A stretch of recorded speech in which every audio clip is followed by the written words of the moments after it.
বর্তমানে আমাদের বাংলাদেশের যে অবস্থা, একটু পরে পরে কারেন্ট চলে যায়, আর কারেন্ট যাওয়ার কারণে অনেক গরম লাগে। এখন ভাবতেছি কি করা যায়, তখন হঠাৎ মনে পড়লো আমার কাছে একটা পুরান গাড়ি আছে বাচ্চাদের, এবং ওই গাড়ির মধ্যে একটা মোটর আছে। ওই মোটর দিয়ে একটা ফ্যান তৈরি করবো, চার্জ ফ্যান, যাতে করে এই গরম থেকে রক্ষা পাওয়া যায়। এখন গাইস আমি ওই জিনিসটাই করবো এবং আপনাদেরকে দেখাবো। হ্যালো হোয়াটসঅ্যাপ গাইস, আসসালামু আলাইকুম। আমি মাসুম আছি আপনাদের সাথে। গাইস ভিডিওর থাম্বনেল দেখে বুঝতে পারতেছেন আজকের ভিডিওটা কি নিয়ে। দেখুন গাইস, আমার হাতের মধ্যে বাচ্চাদের একটা খেলনার গাড়ি আছে, আর এই গাড়ির ভিতরে একটা মোটর আছে। মূলত এই মোটরটাকে আমি বের করব এবং চেক করে দেখতেছি এই মোটরটা সম্পূর্ণ ঠিক আছে কিনা, কারণ এই মোটর দিয়ে আমি বানাবো একটি চার্জ ফ্যান, যে ফ্যানটি কারেন্ট চলে গেলেও ব্যাটারির মাধ্যমে আবার চলবে। এখন দেখুন গাইস, আমি মোটরটি খুলে ফেললাম।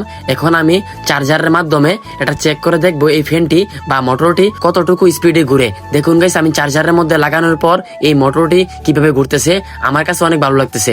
এখন গাইস আমি তার বের করলাম, এই তারগুলো কেটে এই মোটরের মধ্যে ফিটিং করবো।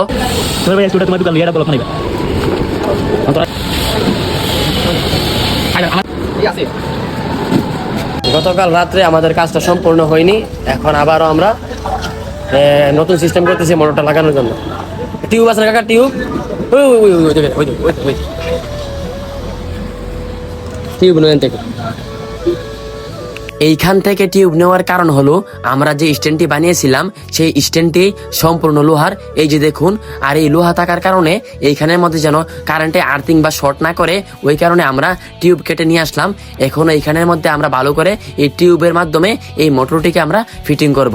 এখন গাইস আমি বের করলাম ব্যাটারি। এই ব্যাটারি দুইটাকে এখন আমরা কষ্টিপ দিয়ে ভালোভাবে পেঁচিয়ে নিব, যাতে করে এখান থেকে কোনো শর্ট বা আর্থিং না হয়। আর না হলে কিন্তু এই ব্যাটারিগুলোর কিন্তু অনেক পাওয়ার আছে, যে কোনো সময় যে কোনো একটা দুর্ঘটনা করতে পারে।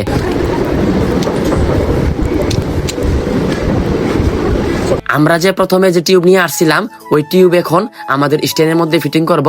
এরপর এই ফিটিং করার মাঝখানেই আমরা ঢুকিয়ে ফেলবো আমাদের এই মোটরটি, যাতে করে এই মোটরটি না পড়ে যায়। সুপার গ্লু দিয়ে টিউব এবং স্ট্যান্ড তিনটা একসাথে আমরা ফিটিং করে ফেলতেছি, যাতে করে একটু না লড়াচড়া করে।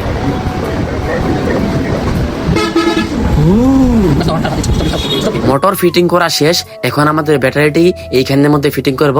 তাই টিউব দিয়ে এবং স্ট্যান্ডের সাথে এই ব্যাটারিটি আমরা ফিটিং করে ফেললাম, যাতে করে কোনো লড়াচড়া না করতে পারে। আলহামদুলিল্লাহ গাইস, 2 দিন কষ্ট করার পর আমাদের চার্জ ফ্যান আমরা ঠিক করে ফেললাম। দেখুন গাইস কত সুন্দরভাবে এই মোটরটি ঘুরতেছে। কিছুক্ষণ চালানোর পর বুঝতে পারলাম এইখানের ব্যাটারি যে আছে এই ব্যাটারিটা অনেক ভালো, চার্জে অনেক ব্যাকআপ দেয়।